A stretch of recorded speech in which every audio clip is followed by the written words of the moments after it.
Au cœur de l'urgence, quand tout s'accélère, certains médicaments peuvent littéralement changer le cours des choses.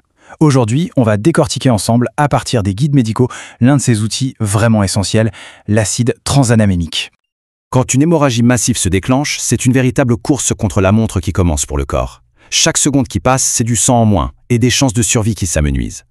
Alors la grande question, c'est comment on intervient? Comment on peut donner un coup de pouce au corps dans cette bataille pour la coagulation et réussir à stopper le saignement avant qu'il ne soit trop tard? Eh bien, une partie de la réponse se trouve dans une molécule qui a été conçue exactement pour ça. Alors entrons dans le vif du sujet, l'acide tranexamique. Le voici donc, l'acide tranexamique. Le guide le décrit comme un antifibrinolytique. C'est un nom un peu barbare, je vous l'accorde, mais l'idée derrière est assez simple, c'est un protecteur de caillots sanguins.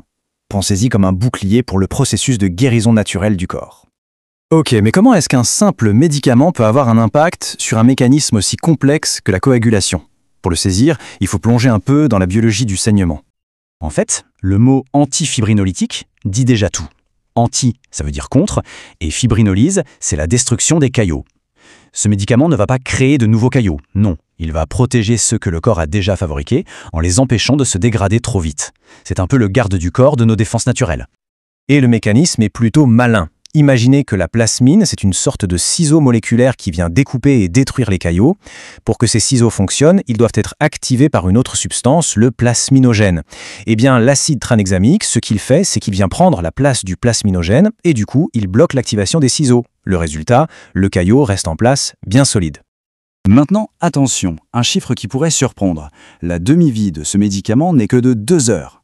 Ça veut dire qu'en 120 minutes à peine, la moitié de la dose a déjà été éliminée de l'organisme. On pourrait donc croire que son effet est très court. Mais c'est là que toute la magie opère.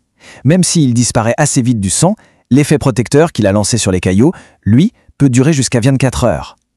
C'est une action rapide, ciblée, mais qui offre un bénéfice vraiment durable.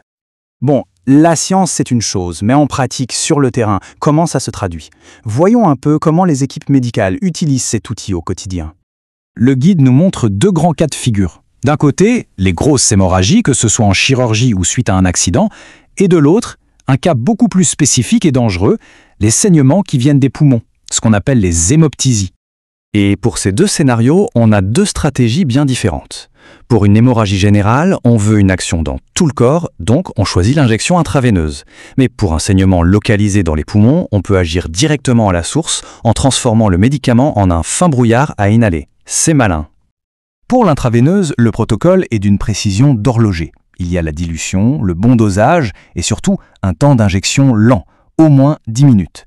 Et cette lenteur, ce n'est pas un détail, c'est absolument crucial pour la sécurité, comme on va le voir tout de suite.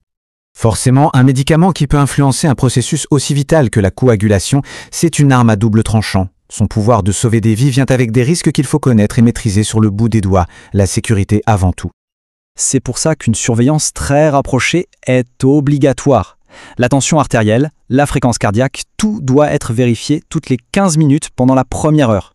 C'est le garde-fou numéro 1 contre le risque principal d'une injection trop rapide, une chute brutale de la tension.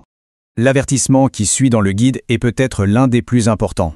L'acide tranexamique ne s'entend pas du tout avec certains autres médicaments. C'est un mélange à proscrire absolument. Il ne doit jamais, au grand jamais, être mélangé dans la même seringue ou la même perfusion que ces produits. La liste contient plusieurs antibiotiques très courants de la famille des pénicillines.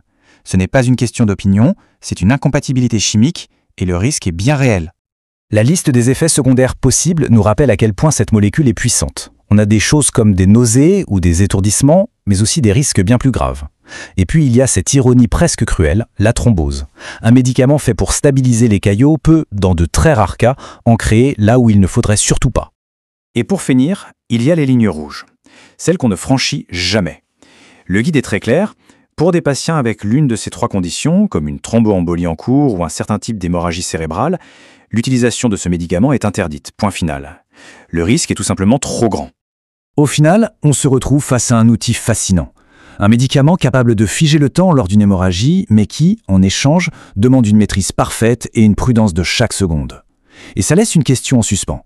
Dans le feu de l'action, comment la main de l'homme peut-elle manier une épée aussi puissante avec une précision si parfaite ?